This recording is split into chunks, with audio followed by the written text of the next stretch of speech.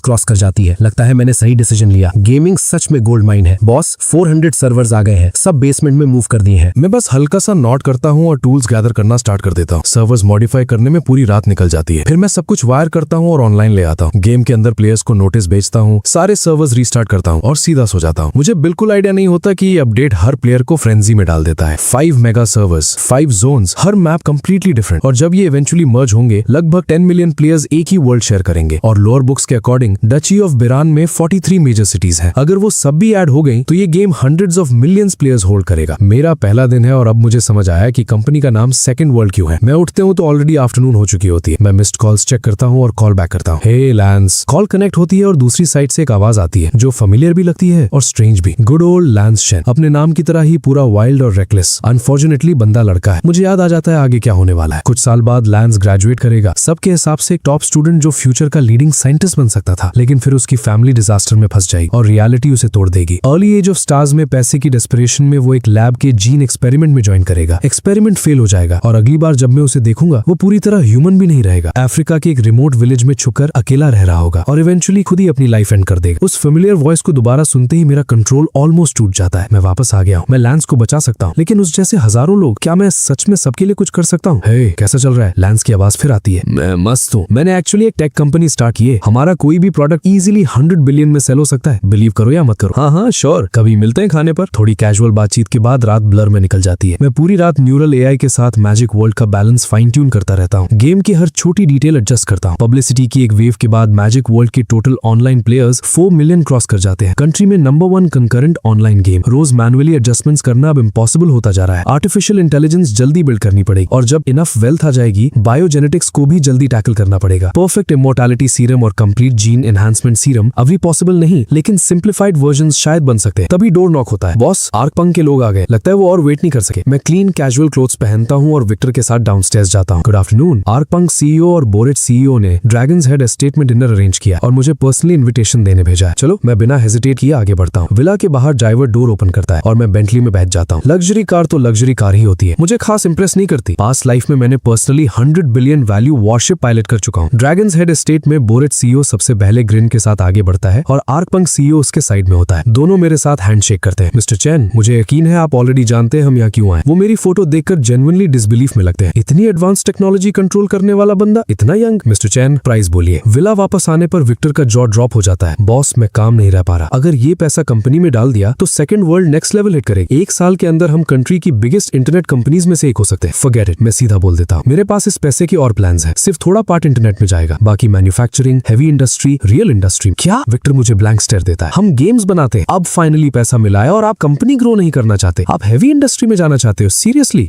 ये मुझे मार डालेगा। विक्टर मुझे ऑफिस में डिसअपीयर होते देखता है। डोर क्लिक करके बंद हो जाता है। वो काउच पर गिर जाता है, दोनों हाथों से सर पकड़कर। लिली पानी लेने बाहर आती है। विक्टर को काउच पर टेम्पल्स रब करते और पेनफुल एक्सप्रेशन के साथ देखकर धीरे से पास आती है। विक्टर आप ठीक है? बॉस क्या सोच रहे हैं? गेमिंग साइट ऑलरेडी इतना अच्छा चल रहा है और वो मैन्युफैक्चरिंग में भागना चाहते हैं। कंपनी डूब रही है क्या? क्या वो इसे बेचने वाले हैं? तुम क्या बोल रही हो? विक्टर रोलाइज करता है, चाहे वो फुल हेवी इंडस्ट्री में भी चला जाए, कंपनी बंद नहीं होगी। बॉस के पास पैसा है। आर्क पंग और बोरेट से अभी 20 बिलियन पुल किए हैं। 20 बिलियन? लिली का मुंह खुला का खुला रह जाता है। कप उसके हाथ से स्लिप होकर फ्लोर पर गिर जाता है। मैं ऑफिस में एंटर करता हूँ और ऑनलाइन एक्विजिशन टारगेट सर्च करना स्टार्ट करता हूँ। 2 चीजें इंस्टेंटली स्टैंड आउट करती हैं, एक इंडस्ट्रियल कंपनी और एक रिसर्च बेस। दोनों HJO में। रिसर्च बेस ऑक्शन पर था, तनुही सुपर कंप्यूटिंग सेंटर होगा। मैंने कभी नहीं सोचा ऐसी चीज ओपन मार्केट में दिखी। 6 महीने पहले HJO ने शेन्नी सुपर कंप्यूटर क्लस्टर लॉन्च किया था। तनुही बेस तब से प्रोबेबली आइडल पड़ा हुआ था। मुझे ये लेना ही हो। मुझे तनुही फाउंडेशन पर बिल्ड करना होगा और वहीं सेकंड वर्ल्ड का हेडक्वार्टर्स प्लान करना होगा। Perfect move. तनुही -2 थोड़ा आउटडेटेड है श्योर, लेकिन मेरे पास सुपर कंप्यूटर आते ही न्यूरल AI इंस्टेंटली ऑनलाइन आ जाएगा। इनॉर्मस टाइम सेव होगा। डिसीजन हो चुका था। मैं सेकंड टारगेट की तरफ मुड़ता हूं। तियानहोंग इंडस्ट्रीज खुद को फुल सर्विस इंडस्ट्रियल कंपनी बोलती थी, रियलिटी में वो एक कॉन्ट्रैक्ट फैक्ट्री थी। मैं कॉल लगाता हूँ। हेलो, डायरेक्टर सॉन बोल रहे हैं। तुम्हारी आवाज काफी यंग लग रही है, क्या तुम सीरियसली तियानहोंग अक्वायर करने की बात कर रहे हो? प्रेस्टन स्लाइटली फ्राउन करता है। मैं खरीदूंगा या नहीं वो प्राइस पे डिपेंड करेगा। 12 बिलियन। वो बिना ब्लिंक किए बोल देता है। क्लियरली सोच रहा था मैं सीरियस नहीं। 8 बिलियन। मैं कामली बोलता हूँ, और नेगोशिएशन मत करना, मैंने तियानहोंग के सारे एसेट्स चेक कर लिए हैं, ये प्राइस ऑलरेडी फेयर से ज्यादा है। प्रेस्टन एक शार्प ब्रेथ लेता है और फ्रीज हो जाता है। ये बंदा है कौन? इतनी यंग एज में ऑलमोस्ट 10 बिलियन लिक्विड कैपिटल। वो काफी देर तक सोचता रहता है लेकिन कुछ समझ नहीं पाता। मुझे सोचने दो। श्योर, मैं नेक्स्ट वीक HJO आ रहा हूँ ऑक्शन के लिए। मैं डायरेक्टली तुमसे मिल लूं। अगली सुबह मैं स्टाफ मीटिंग कॉल करता हूँ और हुंगा मूव अनाउंस करता हूँ। विक्टर, लिली और रोजा बिना हेजिटेट ये यस बोल देते हैं। मैं खुश हो जाता हूँ और डिसाइड करता हूँ कि सबको ट्रीट दूं। Company cars. बॉस सीरियसली ये बहुत एक्सपेंसिव है, बस खड़े मत रहो। मैं कार्ड निकालता हूँ और सीधा सेल्स रेप को दे देता हूँ। Swipe it. S680, G-Wagon, 911 और वो एस्टन मार्टिन, चारों। एक हफ्ते बाद विक्टर हमें अपनी नई S680 में स्टेशन ले जा रहा होता है। जब हम HJO पहुंचते हैं तो ओल्डिंग ऑलरेडी वेट कर रहा होता है। चलो ऑक्शन स्टार्ट होने वाली। हम जल्दी मूव करते हैं और वेन्यू पहुंच जाते हैं। तन्हाई बेस को ओवरसी करने वाले एक वेटरन प्रोफेसर पोडियम पर आते हैं। मैं हियर बाय तन्हाई सुपर कंप्यूटिंग बेस ऑक्शन का ऑफिशियल स्टार्ट अनाउंस करता हूँ। वो रूम में नजर डालते हुए रुकते हैं। Opening bid 2 billion, 2 billion 10 million, 2 billion 20 million, 2 billion 30 million. हर तरफ पैडल्स उठने लगते हैं, लेकिन ओल्डिंग और बाकी बड़े प्लेयर्स जिनसे मेरी बात हुई थी सब चुप बैठे रहते हैं, सिर्फ देख रहे थे। फिर बिडिंग स्लो होने लगती। प्राइस 2 बिलियन 510 मिलियन पर रुक जाती। कुछ बिग प्लेयर्स स्लीव्स रोल करते हुए स्माइल करते हैं, मूव करने के लिए रेडी, और तभी वो मेरी पैडल ऑलरेडी हवा में देखते हैं। 4 बिलियन। मैं तन्हाई सुपर कंप्यूटिंग बेस 4 बिलियन में ले लेता हूँ। न्यूज ब्रेक होते ही इंटरनेट एक्सप्लोड कर देता है। अनबिलीवेबल, मैजिक वर्ल्ड का नेक्स्ट फेज एक सुपर कंप्यूटर पर रन करेगा। ऐसा पहले कभी नहीं हुआ। इनसेन, सिर्फ सर्वर्स के लिए बिलियंस। मैं तो गया। ऑक्शन के बाद मैं पेरेंट्स को कॉल करता हूँ। डैड घर पर हो? मैं वापस आ गया। दूसरी तरफ से आवाज आती है, ओह तुझे याद भी है घर कहाँ है? शॉप पर आ, मैं और तेरी मॉम यही है। 10 मिनट बाद मैं और लिली ओल्ड कोर्टयार्ड हाउसेज वाले नेबरहुड में पहुंच जाते हैं। मेरे पेरेंट्स की नजर बहुत तेज है, वो ऑलरेडी हमारी तरफ रश कर रहे होते हैं। तू सच में गर्लफ्रेंड घर ले आया? ये मेरी असिस्टेंट और सेक्रेटरी है, नाम लिली है। सेक्रेटरी? दोनों फ्रीज हो जाते हैं। लिली आगे बढ़कर पोलाइटली बोलती है, मैं बॉस की असिस्टेंट और सेक्रेटरी हूँ, मेरा नाम लिली शियाओ है। इंट्रोडक्शन के बाद हम चारों कून एंटीक स्टूडियो के अंदर जाते हैं। वॉल्स एंटीक से लाइंड थी, पूरा प्लेस ओल्ड वर्ल्ड एलिगेंस में डूबा हुआ। मैं अराउंड देखता हूँ और हेड शेक करता हूँ। डैड अपने रियल ट्रेजर्स छुपा कर क्यों रखे? डर था तुझे पता चल जाएगा। मेरे डैड ब्लिंक करते हैं। तुझे इसके बारे में कैसे पता? और ये असिस्टेंट वाला क्या सीन है? ये मत बोलना तुझे पता चल गया हम रिच है और तू इसे पर्पसफुली यहाँ लाया। अगर मैं रीइंकार्नेट नहीं हुआ होता तो मुझे ये सब जानने में साल लग जाते। हांगझोउ की एंटीक वर्ल्ड में लगभग हर कोई मेरे फादर चेन ई को जानता था। मुझे आपके पैसे क्यों चाहिए होंगे? मैंने शंघाई में कंपनी स्टार्ट की है और सरप्राइजिंगली वो चल गई। बिलीव नहीं होता तो लिली से पूछ लो। बिल्कुल परफेक्ट टाइमिंग पर लिली क्वाइटली बोलती है, बॉस की कंपनी ने फर्स्ट ईयर मार्क पर अराउंड 20.4 बिलियन रेवेन्यू हेड किया है। क्या? मेरे पेरेंट्स तुरंत मुड़कर मुझे देखते हैं। दोनों के फेसेस ब्लैंक हो जाते हैं। ये वही जगह थी जहां मैं बड़ा हुआ था। अपने पुराने रूम में खड़े होते ही चेस्ट के अंदर कुछ स्टर करता है। बुक शेल्फ पर छोटी डेकोरेटिव चीजें रखी थी जिन्हें मैं पहले इग्नोर करता था। मैं हल्की स्माइल करता हूँ। ये अब सिर्फ डेकोरेशंस नहीं रहे, ये जेन्युइन एंटीक्स है। उन्हें देखते ही मेरा एक्सप्रेशन चेंज हो जाता है। इमॉर्टैलिटी का सीक्रेट हवा से नहीं आता। हिस्ट्री में एम्परर्स और किंग्स सब ने उसका पीछा किया है। क्या एंशिएंट वर्ल्ड में किसी ने एक्चुअली इमॉर्टैलिटी अचीव की थी? हाँ, सबसे फेमस था पोंग शू, जो सपोजिडली 800 साल जिया। उसके बाद हुआंग जैन जुन नाम का आदमी आया जिसने पोंगशू के हेलिक्स इनहेरिट किए और सेंचुरीज तक एक यंग मैन के फेस के साथ जीता रहा। मेरी प्रीवियस लाइफ में मेरे फादर को कनेक्टेड टूम से एक आर्टिफैक्ट मिला था, वही उनकी फेट का रीजन बना। फिर कुछ साल बाद प्लैनेटरी इंपैक्ट अर्थ को हिट करता है। ह्यूमैनिटी को रेयर मटेरियल्स और सब्सटेंसेस मिलते हैं। एंशिएंट इमॉर्टैलिटी सीक्रेट्स और न्यू एरा की टेक्नोलॉजी को कंबाइन करके ह्यूमैनिटी फाइनली कोड क्रैक कर देती है और उस मोमेंट के बाद इमॉर्टैलिटी यूनिवर्सल बेनिफिट बन जाती है। मुझे ग्राउंड वर्क अभी से स्टार्ट करनी होगी। मैं सोच में पढ़कर फ्राउन करता हूँ। मेरे फादर एंटीक बिजनेस चलाते हैं, उनके टूम डाइवर्स से कनेक्शंस है। इमॉर्टैलिटी का ट्रू सीक्रेट एंशिएंट लीनेजेस में बरीड है, जो कुछ रेयर एक्स्ट्राऑर्डिनरी लोगों के पास प्रिजर्व्ड है। वो जनरेशन से एंशिएंट कोड्स फॉलो करते हैं, माउंटेन्स और विल्डरनेस में रहते हैं और आउटसाइडर्स से इंटरैक्ट नहीं करते। जीन रिसर्च इंस्टीट्यूट, जहां लैंस ने मेरी प्रीवियस लाइफ में एक्सपेरिमेंट्स ज्वाइन किए थे, वो भी ऐसी ही एक फैमिली का ऑपरेशन था। फिलहाल मैं घर पर ही रुकूंगा। मैं क्वाइटली डिसाइड करता हूँ। इस पीरियड में डेफिनेटली लोग मेरे फादर को ट्रबल देने आएंगे। मुझे इसी विंडो का यूज करके कुछ लोगों को अपनी साइड लाना होगा। उसके अलावा मुझे सुपर कंप्यूटिंग बेस पर भी नजर रखनी है। फर्स्ट प्रायोरिटी न्यूरल एआई को फुली ऑनलाइन लाना है। उसके बाद मैजिक वर्ल्ड का नेक्स्ट फेज डेवलप होना स्टार्ट हो सकता है, लेकिन उससे पहले मुझे इंडस्ट्रियल बेस लॉक करना होगा ताकि कंस्ट्रक्शन और न्यूरल एआई डेवलपमेंट पैरेलल में रन कर सके। जैसे ही एआई ऑनलाइन होगा, industrial base mass production start करने के लिए रेडी होगा। इनर्शियल एआई रोबोट्स और सारे इक्विपमेंट जो मुझे चाहिए। मैं लिली की तरफ मुड़ता हूँ। मुझे त्यानहोंग इंडस्ट्रीज के चेयरमैन प्रेस्टन सन से कनेक्ट करो। 1 घंटे बाद मैं प्रेस्टन के सामने बैठा होता हूँ। मैं सीधे पॉइंट पर आता हूँ। जैसे पहले बोला था 8 बिलियन, मुझे त्यानहोंग सेल करो। डील। प्रेस्टन बिना हिचकिचाए बोलता है, मैंने सोच लिया, लेकिन मिस्टर चैन आप फैसिलिटी इंस्पेक्ट नहीं करेंगे? वो सरप्राइज से पूछता है। जरूरत नहीं, वैसे भी ज्यादा पार्ट तोड़ दिया जाएगा। मैं ऑलरेडी 3 बिलियन रेनोवेशन और क्लीन अप में डाल रहा हूँ before anything complicated starts. Preston green करता है। मिस्टर चैन आप बिल्कुल होल्ड बैक नहीं करते, चलिए आज ही साइन करते हैं। जब मैं शंघाई में था तभी मैंने दोनों फैसिलिटीज के ब्लूप्रिंट्स यूज करके रेनोवेशंस डिजाइन कर लिए थे। न्यूरल एआई ने फ्यूचर टेक्सटाइल में पूरा स्ट्रक्चर क्रिएट किया था, इजीली इस एरा के मोस्ट एडवांस डिजाइन्स में से एक। मैंने तुरंत टॉप कंस्ट्रक्शन फर्म्स हायर कर ली। बेस का कंस्ट्रक्शन स्टार्ट हो गया। अब नेक्स्ट प्रॉब्लम सिक्योरिटी। मैं कुछ सेकंड सोचता हूँ और कॉल लगाता हूँ। आधे घंटे बाद टी हाउस के बाहर एक वैन रुकती है और 2 आदमी बाहर निकलते हैं। मिस्टर चैन, मैं मार्कस वैंग हूँ और मैं लियो ली। सिर्फ हैंडशेक से ही मुझे उनकी कैपेबिलिटीज का आइडिया लग जाता है। ह्यूमैनिटी के एज ऑफ स्टार्स में एंटर करने से पहले एक्स्ट्राऑर्डिनरी पावर को ह्यूमंस प्रॉपर्ली समझते ही नहीं थे। जब ह्यूमैनिटी ने पहली बार मैजिक सिविलाइजेशन से कॉन्टैक्ट किया, बहुत लोगों ने खुद को मॉडिफाई करके मैजिक प्रैक्टिस करने की कोशिश की, लेकिन इवेंचुअली ह्यूमैनिटी ने डिस्कवर किया कि साइंस अलोन किसी भी मैजिक सिविलाइजेशन को स्टीम रोल कर सकती है। साइंस फाउंडेशन है। हर एक्स्ट्राऑर्डिनरी पावर को साइंस एनालाइज और मास्टर कर सकती है। मैजिक पावरफुल है, प्रॉब्लम नहीं। ह्यूमैनिटी ने जीन सीरम डेवलप कर लिया जो फुल मैजिक इम्यूनिटी देता था। कॉम्बैट एनर्जी स्ट्रांग है, वो भी प्रॉब्लम नहीं। बॉडी एनहांसमेंट सीरम ने हर ह्यूमन को वॉकिंग टैंक बना दिया। कॉम्बैट एनर्जी से मुझे स्लैश करना चाहते हो, कर लो, बस पहले ओमनी शॉप से custom hyper alloy broad sword order कर लेना, वरना ब्लेड टच होते ही टूट जाएगी। मेरे सामने खड़े ने दोनों आदमी क्लियरली किसी टाइप की मॉडिफिकेशन से गुजरे हुए लगे। आज से तुम दोनों मेरे साथ। एक दोस्त ने तुम्हारी रिकमेंडेशन दी है तो मैं तुम्हारे साथ अच्छा ट्रीट करूंगा। मंथली बेस सैलरी 30,000 और बोनसेस अलग से स्टार्टिंग 30,000। मार्कस और लियो शॉक में जम जाते हैं। ये दोनों फाइटर्स हैं, इसमें कोई डाउट नहीं। बचपन से मास्टर के अंडर ट्रेन हुए हैं, लेकिन मार्शल स्किल्स के लिए एग्जैक्टली कोई प्रॉपर जॉब मार्केट नहीं होता। मुझे पता है तुम दोनों क्या केपेबल हो, इसीलिए बेस सैलरी नॉर्मल से ज्यादा है। बोनसेस डिपेंड करेंगे तुम्हारे कंट्रीब्यूशन पर। जितना बड़ा इम्पैक्ट उतना बड़ा पे आउट। Understood understood. मार्कस और लियो दोनों हेड नॉट करते हैं। एक काम इमीडिएटली करना है, रिटायर्ड मिलिट्री रिक्रूट करो सिक्योरिटी के लिए। वेटरन्स को टॉप पे मिलेगा। मार्कस तुरंत बोलता है, एक्चुअली मेरा एक कनेक्शन है, बचपन का दोस्त इलीट स्पेशल फोर्सेज में था, उसका एक ग्रुप चैट है, मोस्टली वेटरन्स, बहुत से उसके ओल्ड कॉमरेड्स हैं। रीच आउट, सबको ले आओ। मेरे दोनों ऑपरेशंस अभी कंप्लीटली अनगार्डेड है। कल सब तानी बेस पर असेंबल होंगे। क्वीन एंटीक स्टूडियो वापस आने पर मैं देखता हूँ मेरे फादर टी टेबल पर एक मैसिव आदमी के साथ बैठे हैं। बंदा जीन्स और टैंक टॉप पहने हुआ था। डोर अचानक खुलता है और दोनों स्लाइटली जंप करते हैं। रिलैक्स, मेरा बेटा है। बड़े आदमी की टेंस्ड मसल्स धीरे से रिलैक्स होती हैं। यंग मास्टर चैन, आप यहाँ? आपको तो एंटीक्स पसंद भी नहीं थे। मैं कैजुअली वो आर्टिफैक्ट उठाता हूँ जो वो इंस्पेक्ट कर रहा था और हाथ में घुमाता हूँ। छोटा ब्रॉन्ज ऑब्जेक्ट था, मिनिएचर रिचुअल वेसल जैसा शेप। इसकी क्या वैल्यू होगी? मैं कैजुअली पूछता हूँ। इवन मैं भी एग्जैक्ट आइडेंटिफाई नहीं कर पा रहा। बड़ा आदमी बोलता है, इंसेंस बर्नर नहीं लगता, शायद प्री क्विन डायनेस्टी का हो। अगर ओरिजिन ट्रेस हो गया तो वैल्यू इनॉर्मस हो सकती है, अगर नहीं हुआ तो अराउंड 300,000। मेरे डैड का माउथ रिच करता है। Cute little trinket. मैं ब्रॉन्ज वेसल टेबल पर वापस रख देता हूँ। मेरी आईज फ्लिकर करती है और मैं उस बड़े आदमी की तरफ मुड़ता हूँ। मेरे फादर इस पीस को रिकॉग्नाइज नहीं करते, लेकिन मैं करता हूँ। ये हजारों साल पुराना एक एंशिएंट लैम्प स्टैंड है। इसका असली नाम हिस्ट्री में खो चुका है। ये 2500 BC से पहले लॉस्ट एरा में क्रिएट हुआ था। ह्यूमन हिस्ट्री का एक फॉरगॉटन गैप। गॉड्स और इमोर्टैलिटी की हर इम्पॉसिबल लेजेंड इसी एरा तक ट्रेस होती है। लेटेस्ट स्कॉलर्स का थ्योरी था कि उस एरा के so called deities actually exist करते थे और शायद एक्स्ट्रा टेरेस्ट्रियल थे। इमोर्टैलिटी सीक्रेट का ओरिजिन भी इसी एरा तक जाता है। मोस्ट लाइकली एक्स्ट्रा टेरेस्ट्रियल्स अर्थ पर आए, इमोर्टैलिटी स्टडी की और फिर सीक्रेट साथ लेकर चले गए। उन बीइंग से कनेक्टेड आर्टिफैक्ट्स उन्हीं लोगों के साथ बेरीड हुए जो उस एरा में जीते थे, लेकिन क्योंकि उस पीरियड ने कोई रिटन रिकॉर्ड्स लीव नहीं किए, उसकी ट्रूथ हमेशा अनरीचेबल रही, इसीलिए लेटर जनरेशंस ने इसे बस एंशिएंट लैम्पस्टैंड नाम दे दिया। तुम्हारा नाम क्या है? मैं बड़े आदमी से पूछता हूँ। टाइटन सन। वो हेजिटेट करता है, फिर अपना रियल नाम बताता है। मेरे डैड तुरंत बोल पड़ते हैं, रिस्पेक्ट दिखा अंकल, टाइटन इस दुनिया का लेजेंड है। मैं सीधा टाइटन की तरफ देखता हूँ। टाइटन, मेरे साथ काम करने में इंटरेस्ट है? मेरे डैड और टाइटन दोनों फ्रीज हो जाते हैं। डैड तुरंत खड़े होते और मेरा आर्म पकड़ लेते हैं। पागल हो गया है क्या? इस दुनिया से दूर रह। मुझे पता है तू टेक में है, तू इन सब चीजों पर बिलीव नहीं करता, लेकिन कुछ चीजें साइंस एक्सप्लेन नहीं कर सकती। तेरे पास बिलियंस है, तू जो चाहे कर सकता है। अगर ये चीज तुझे ड्रैग कर गई तो तेरा फ्यूचर खत्म। डैड रिलैक्स, मैं एक्सप्लेन करता हूँ। मैं स्माइल करके वापस बैठ जाता हूँ। वो सीक्रेट जिसे तुम्हारी फैमिलीज जनरेशन से चेस कर रही है, एक्सपोज होने वाला है ना? टाइटन का फेस इंस्टेंटली पेल हो जाता है। तुम्हें कैसे पता? मैं स्ट्रेट बोलता हूँ, मेरी नेटवर्थ अभी बस कुछ बिलियन है और मुझे भी पता है। सोचो, अगर मुझसे भी ज्यादा पावरफुल कोई बाहर है तो क्या तुम्हें लगता है उन्हें नहीं पता? टाइटन विजिबली ट्रेम्बल करता है। मेरे डैड ओपन माउथ के साथ हमें देख रहे होते हैं। यहाँ चल क्या रहा है? क्या सच में कोई सीक्रेट है? तभी टाइटन बिना वार्निंग के क्लीन मोशन में घुटनों पर गिर जाता है। यंग मास्टर चेन, प्लीज हमें रास्ता दिखाइए। मेरे डैड हर सेकंड और कंफ्यूज होते जा रहे थे। क्या हो रहा है? मैं कामली बोलता हूँ, ये फैमिलीज जनरेशन से ये ट्रेड करती आ रही है। आपको लगता है ये सिर्फ एंटीक्स के लिए है? आपने कभी सोचा नहीं ये जनरेशन आफ्टर जनरेशन क्यों कंटिन्यू करते हैं? क्योंकि ये इमोर्टैलिटी के पीछे है। टाइटन हेड नोट करता है। सन फैमिली के अलावा और भी सेवरल ग्रेट फैमिलीज है, सब जनरेशन से सेम सीक्रेट चेस कर रहे हैं। चाहो तो लिस्ट भी दे दूंगा। मैं ऑलरेडी आर्क पैंग और बॉरेट के साथ पार्टनर्ड हूँ और क्वाइटली और भी लोग इन्वॉल्व है। ये सब कंप्लीटली मेरे कंट्रोल में सील रहेगा। मेरे साथ ज्वाइन हो जाओ और मैं तुम्हें इक्विप करूंगा। क्या बोलते हो? मैं इन हूँ। टाइटन बिना हेजिटेशन के बोल देता है। यंग मास्टर चेन के पास इतने एंशिएंट सोर्सेज के आर्टिफैक्ट्स हैं। आपकी सर्विस करना मेरे लिए ऑनर है और सिर्फ इस बेसिस पर ही आप मुझे और सन फैमिली को प्रोटेक्ट कर सकते हैं। सन फैमिली मेरी प्रोटेक्शन में है। मैं कामली बोलता हूँ, जब तक तुम अपना पार्ट निभाते रहोगे सन फैमिली कंप्लीटली सेफ रहेगी और फ्यूचर में तुम्हें ऐसा रिवॉर्ड मिलेगा जो तुम इमेजिन भी नहीं कर सकते। जाओ अपने लोग गैदर करो। मैंने हुंगा में तियानहोंग इंडस्ट्रीज पर 8 बिलियन स्पेंड किए हैं। रेनोवेशन कंप्लीट होते ही वही तुम्हारा पहला एडवांस्ड इक्विपमेंट और गियर सोर्स होगा। Thank you young master chain. Titan respectfully contact info छोड़ता है और निकल जाता है। मेरे डैड वहीं खड़े रहते हैं, जॉ लिटरली फ्लोर पर। साइंस का एंड पॉइंट थियोलॉजी है। रीइंकार्नेटर होने के नाते मुझे ये सबसे बेटर पता है। नियर फ्यूचर में ह्यूमैनिटी पर एक्सटिंक्शन लेवल प्रेशर आने वाला है और मैंने ऑलरेडी इंडस्ट्रियल बेस एक्वायर कर लिया है। मैं प्रेस्टन की तरफ मुड़ता हूँ। इंटरेस्टेड हो स्टे करने में? मुझे लोग चाहिए, मेरे साथ रहो और तियानहोंग का सीईओ पोजीशन ले लो। कैसा लगता है? क्या? प्रेस्टन जेन्युइनली स्टन्ड हो जाता है। मैं तियानहोंग को हाईटेक इंक्यूबेटर की फाउंडेशन बना रहा हूँ। अगर तुम इन हो तो ऑपरेशंस तुम ही रन करोगे। डील? मैं इन हूँ। वैसे भी मेरे पास और कुछ बेटर नहीं था। मैं दूसरी कंपनी स्टार्ट करने वाला भी नहीं था। उस आफ्टरनून में सुपर कंप्यूटिंग बेस पहुंचता हूँ और मार्कस की असेंबल्ड वेटरन टीम से मिलता हूँ। फॉर्मर स्पेशल फोर्सेस, अब मेरी सिक्योरिटी फोर्स। पूरा बेस इंस्टेंटली सेफर फील होता है। मैं बैग से डेटा ट्रांसमीटर निकालता हूँ और सीधा सुपर कंप्यूटर कंट्रोल रूम की तरफ जाता हूँ। मैं कंसोल पर डेटा पोर्ट में प्लग करता हूँ। मेरे माइंड के अंदर न्यूरल एआई एक्टिवेट हो जाता है और सुपर कंप्यूटर में डेटा स्ट्रीम्स पुश करना स्टार्ट करता है। 1 घंटे बाद एक क्लियर चाइम रूम में एको करती है। डिस्प्ले लाइट अप होता है। स्वर्लिंग डेटा का स्फीयर अपीयर होता है। मास्टर, हेलो, कृपया ऑपरेटिंग लेवल सेलेक्ट करें। Initialise at S1, beginning self diagnostic. Hardware के हिसाब से एआई की कैपेबिलिटीज चेंज होती है। जितना स्ट्रॉन्ग हार्डवेयर उतना fast AI. S1 lowest setting था। एआई की 99% कैपेसिटी डॉर्मेंट रहती। Diagnostic complete. ऑप्टिमाइजेशन के बाद adaptive operation at S2 achievable है। मैं आईब्रो रेस करता हूँ। इस वक्त दुनिया में S2 केपेबल हार्डवेयर मिलना एक्सट्रीमली रेयर था। कुछ और ऑप्टिमाइजेशन मूवमेंट्स के बाद डिस्प्ले फिर ग्लो करता है। इस बार वॉइस ज्यादा वार्म और नेचुरल थी। बोबा एट योर सर्विस, ये एक लड़की की वॉइस थी। हेलो, मैं कामली बोलता हूँ। Second world text server allocation search करो। Magic world game client super computer पर ट्रांसफर करो। एग्जिस्टिंग सेकंड वर्ल्ड सर्वर्स को डेटा प्रोसेसिंग असिस्ट करने दो। साथ ही इन गेम इकोनॉमी और क्लास बैलेंस ऑप्टिमाइज करो और एक सिस्टम अनाउंसमेंट पोस्ट करो। फुल वर्जन कल। Yes master. Command executed. सब कुछ मोशन में आते ही मैं मटेरियल्स और इक्विपमेंट की एक लिस्ट बनाता हूँ और मार्कस और लियो को सब खरीदने भेज देता हूँ। आफ्टरनून के अराउंड 3 बजे दोनों एक कार्गो ट्रक के साथ वापस आते हैं। Latest model LED transparent glass displays, micro scale signal transmission chips, ये सब एक ही पर्पस के लिए था। एक ऐसे ग्लासेस बनाना जो न्यूरल एआई को एआई सिस्टम के साथ डायरेक्टली लिंक कर सके। मैं पूरी रात काम करता रहता हूँ। जब फाइनली फिनिश होता है, न्यूरल AR ग्लासेस मेरे हाथ में होते हैं। मैं उन्हें पहनता हूँ और ईयर के पास टाइनी बटन प्रेस करता हूँ। लेंसेज हल्की सी शिमर करती है। मेरे सामने डेटा की रोज अपीयर होने लगती है। Neural AI link. Master, hello, Boba at your service. Data मेरे माइंड के अंदर एक रियल वॉइस में कन्वर्ट हो जाता है। मैं फोकस करता हूँ। Activate smart assist view. मेरी विजन में एक सॉफ्ट ब्लू फ्लैश होता है। इन्फॉर्मेशन पूरा फील्ड ऑफ व्यू फिल कर देती है। मैं डेस्क पर रखे टी कप की तरफ देखता हूँ। ग्लास कप, अभी यूज किया गया। ग्लेशियल सोल क्रिस्टल कप के बारे में डिटेल्ड इन्फॉर्मेशन का पूरा वॉल मेरी विजन में फ्लड हो जाता है। अगली सुबह मैं जल्दी उठकर सीधा सुपर कंप्यूटिंग बेस पहुंचता हूँ। मैजिक वर्ल्ड को रन होते ऑलमोस्ट 2 हफ्ते हो चुके हैं। Player count already cap hit कर चुका है, 7.5 मिलियन। आज फुल वर्जन अपडेट का दिन भी है और इसी मोमेंट पर मैं एक और मेगा सर्वर ओपन करने वाला। पुराने सर्वर्स इस लोड को हैंडल नहीं कर पाते, लेकिन अब सुपर कंप्यूटर और एआई के साथ प्रेशर मैनेजेबल है। मैं सुपर कंप्यूटर कंट्रोल रूम में जाता हूँ और बोबा को magic world backend pull up करने बोलता हूँ। अपडेट अलर्ट पोस्ट करो। सारे प्लेयर्स को ऑफलाइन किक करो, update begin, command in progress complete, game upgrade finish, database updated, client download pending. Super computer और एआई का कॉम्बो नॉर्मल सर्वर्स को कंप्लीटली डिस्ट्रॉय कर देता है। बिल्कुल वेटिंग नहीं, डेटा डायरेक्टली ओवरराइट हो रहा था। बैकएंड पर live client update counts appear होने लगते हैं। सिर्फ 1 मिनट में 2 मिलियन से ज्यादा प्लेयर्स अपडेट स्टार्ट कर चुके होते हैं। न्यू पैच नोट्स स्क्रीन्स पर हिट करते हैं और लाखों प्लेयर्स तुरंत उन्हें रीड करना स्टार्ट कर देते हैं और 10 मिनट बाद भी वो खत्म नहीं होते। इसमें कोई डाउट नहीं था। हर प्लेयर जो पैच नोट्स रीड करता एक ही चीज समझ रहा था, मैजिक वर्ल्ड का एरा ऑफिशियली शुरू हो गया है। टाइटन सन कॉलिंग, कनेक्ट हिम। मैं चेयर में लीन बैक करता हूँ, डिस्प्ले पर टाइटन का फेस अपीयर होता है। वो क्लियरली किसी स्ट्रीट स्टॉल पर ब्रेकफास्ट कर रहा था। मैं कैजुअली बोलता हूँ, तुम्हें लगता है कितना टाइम हुआ है? सुबह के 10 बजे और अभी ब्रेकफास्ट? लेट सोकर उठे। टाइटन झटके से हिल जाता है, उसके चॉपस्टिक्स नीचे गिर जाते हैं। वो नर्वस होकर इधर उधर देखता है। यंग मास्टर चेन, क्या सच में मुझे मॉनिटर करना जरूरी है? तुम्हारे राइट साइड यूटिलिटी पोल पर कैमरा लगा है, मैं यहाँ से क्लियरली तुम्हें देख रहा हूँ। टाइटन तुरंत पोल की तरफ देखता है और शार्प ब्रेथ लेता है। 1 सेकंड के लिए भी डाउट नहीं करता। अब हुई ना real technology. Young master chain, जो काम आपने दिया था उसमें गुड प्रोग्रेस है। टोटल मिलाकर 20 से ज्यादा लोग रेडी हैं। बस आप ऑर्डर दो, कभी भी असेंबल हो जाएंगे। नो रश, 2 हफ्ते बाद सही रहेगा, तब सबको डायरेक्टली ले आना। कॉल एंड होती है। मैं बोबा की तरफ मुड़ता हूँ। टाइटन जिनके कॉन्टैक्ट में आए उन सबको क्वाइटली मॉनिटर करो। अगर कोई सस्पिशियस इंटेंट दिखाए डिस्क्रीटली टाइटन को अलर्ट कर देना। लिस्ट में नेक्स्ट टास्क था स्टील मिल ढूंढना। रीजन सिंपल था, मुझे एक स्पेसिफिक अलॉय स्मेल्ट करना था। टियर 3 हाइपर अलॉय, एक ऐसा मेटल जो फ्यूचर में वॉरशिप्स और स्पेसक्राफ्ट बिल्ड करने का एसेंशियल मटेरियल बनेगा। मेरे सील्ड इंडस्ट्रियल बेस को स्पेसिफिकली इसी अलॉय की जरूरत थी। इसी से मैं fully automated smart machine tools और completely intelligent industrial complex create कर सकता था। यही पूरा प्रोजेक्ट का मेन पॉइंट था। ये बेस कंटिन्यूअसली ऐसी टेक्नोलॉजी प्रोड्यूस करेगा जो इस एरा को कंप्लीटली सरपास करेगी, और अगर मेरे पास ये स्पेशल मेटल नहीं हुआ तो बाकी सब मीनिंगलेस था। 2 हफ्ते बाद sealed industrial base finally complete हो जाता है। वर्कर्स रूफटॉप का लास्ट सेक्शन फिनिश कर रहे होते हैं। मैं प्रेस्टन को बोलता हूं कि लोकल स्टील मिल से एक्विजिशन टॉक्स ओपन करे। अगले दिन प्रेस्टन मेरी तरफ से अग्रीमेंट साइन कर देता है। छोटा स्टील मिल ऑफिशियली रीनेम हो जाता है टाइटन स्टील। फिर मटेरियल्स फर्नेस में जाते हैं और मैं पर्सनली फ्लोर पर उतरता हूं। Tier 3 hyper alloy formula follow करते हुए मैं हर मटेरियल स्क्रीन करता हूं और हर रेशियो को प्रिसीजन के साथ कैलिब्रेट करता हूं। 3rd डे पर मोल्टन स्टील का फाइनल बैच बाहर निकलता है। Phase 1 complete. मैं वेट ही नहीं कर पा रहा था अपनी रिक्वायर्ड मशीनरी बिल्ड करने की। जैसे ही मशीन टूल्स और इनर्शियल एआई रोबोट्स ऑनलाइन आएंगे उसके बाद सब कुछ इनफाइनाइटली ईजियर हो जाएगा। 1 घंटे बाद Tian Hong sealed industrial base के अंदर ट्रक के बाद ट्रक मोल्टन स्टील लेकर एंटर कर रहे होते हैं। जो मोल्ड्स मैंने पहले से प्रिपेयर किए थे वो बाहर निकाले जाते हैं। पोरिंग स्टार्ट होती है। पोरिंग हैंडल करने वाले ऑर्डिनरी लेबरर्स थे, जबकि मैं कंप्लीटली अलग चीज में बिजी था। स्पेशलाइज्ड कंपाउंड्स फॉर्मुलेट करना और super conducting EM gun build करना। ये सुपर कंडक्टिंग ईएम गन कोई वेपन नहीं थी, ये एक्चुअली टियर 3 हाइपर अलॉय के अंदर प्रोग्रामिंग करने का एक टूल। ये एक स्टेबल इलेक्ट्रोमैग्नेटिक पल्स फायर करता था जो अलॉय के अंदर स्पेसिफिक मेटालिक प्रॉपर्टीज एक्टिवेट करता था। एक बार एक्टिवेट होने के बाद अलॉय सिर्फ मेटल नहीं रहता, वो एक फिक्स्ड ट्रांसमीटर बन जाता जो एनर्जी और डेटा दोनों कैरी कर सकता। ये स्टेप क्रिटिकल। इस मटेरियल की सबसे वैल्यूएबल प्रॉपर्टी यही थी। 2 दिन पास हो जाते हैं। स्पेशल अलॉय का 99% कंज्यूम हो चुका होता है। पूरा sealed industrial base completely transform हो गया। मैं अकेला एम्प्टी फैसिलिटी के सेंटर में खड़ा होता। बोबा started. Instantly light snap on हो जाता। हर मशीन टूल, हर इंस्ट्रूमेंट, हंड्रेड्स रोबोटिक आर्म्स सब एक सॉफ्ट आइस ब्लू ग्लो में लाइट अप होने लगते हैं। Self diagnostic running complete. Industrial centre stellar entry standard meet करता है। मैं क्वाइटली एक्सहेल करता हूँ। स्टेलर स्टैंडर्ड का मतलब था कि ये फैसिलिटी स्पेसक्राफ्ट मैन्युफैक्चर करने की फाउंडेशनल कैपेबिलिटी रखती है। Auto run mode. Material screen करो। 30 इनर्शियल एआई रोबोट प्रोड्यूस करो। स्टेलर T1 एक्सोसूट्स क्रिएट करो और stellar C class power cores और स्मार्ट एनर्जी राइफल्स का बैच रेडी कर। मैं डायरेक्टली ऑर्डर्स देता हूँ। बोबा इंस्टेंटली कमांड्स प्रोसेस करती है और सारे टास्क्स डिस्ट्रीब्यूट कर देती है। पूरा सील्ड बेस जिंदा होता है। आइस ब्लू लाइट्स पल्स करने लगती है जब साइफाई मूवीज जैसी रोबोटिक आर्म्स मटेरियल्स पिक करके मशीन टूल्स में फीड करना स्टार्ट करती। मशीन टूल्स इनसेन स्पीड पर सब कुछ कट और शेप करते। Fully intelligent, fully automated. मुझे एक चीज को टच नहीं करना पड़ रहा। जैसे जैसे मेटल कंज्यूम होता है मेरे सामने धीरे धीरे एक ह्यूमनॉइड मेटल फ्रेम शेप लेना स्टार्ट कर देता है। फिर सेकेंडरी प्रोसेसिंग स्टार्ट होती है। इलेक्ट्रॉनिक कंपोनेंट्स, चिप्स, वायरिंग, हत्ता की सिंथेटिक स्किन तक। सिर्फ 10 मिनट से थोड़ा ज्यादा टाइम में मेरे सामने एक ऐसा रोबोट खड़ा होता है जो एक रियल ह्यूमन से बिल्कुल इनडिस्टिंग्विशेबल लग रहा था। उसकी आंखों में ब्लू लाइट फ्लिकर करती है, वो एक्टिवेट हो जाता है, आइस का ग्लो फेड होता है और पूरा बेस फुल प्रोडक्शन मोड में सर्च कर उठता है। हर मशीन एक शार्प इंटेंसिटी के साथ हम करने लगती है। आधे घंटे बाद क्योंकि प्रिलिमिनरी मटेरियल्स ऑलरेडी प्रिपेयर्ड थे, बाकी के 29 रोबोट भी लाइन से रोल आउट हो जाते हैं। बोबा हर रोबोट की चिप में इनर्शियल एआई पुश करती है और इनडायरेक्टली उन सब का कंट्रोल ले लेती है, खुद लीड रोल अज्यूम करते हुए। मैंने जो भी ऑर्डर दिया था उसकी मास प्रोडक्शन इमीडिएटली स्टार्ट हो जाती है। अगली सुबह मैं सील्ड बेस के अंदर रिजल्ट्स इंस्पेक्ट करता हूं। स्टोरेज बे फुल था। साई-फाई स्टाइल राइफल्स की रोज क्रेट्स में पैक थी। टोटल मिलाकर 1000 से भी ज्यादा, और उनके अलावा कई बड़े क्रेट्स एक्स्ट्रा ऑर्डिनरी गियर से स्टैक्ड थे। यंग मास्टर चेन, हम पहुंच गए। टोटल 33 लोग, कंट्री के सबसे एलीट टूम डाइवर्स। टाइटन की आवाज बेस में एको करती है। बोबा ऑलरेडी कॉल कनेक्ट कर चुकी होती है। एक रोबोट तुम्हें टेस्टिंग रेंज तक एस्कॉर्ट करेगा। अंडरस्टूड। कॉल कट होती है। मैं कैजुअली बोलता हूँ, बोबा रोबोट्स को बोलो 33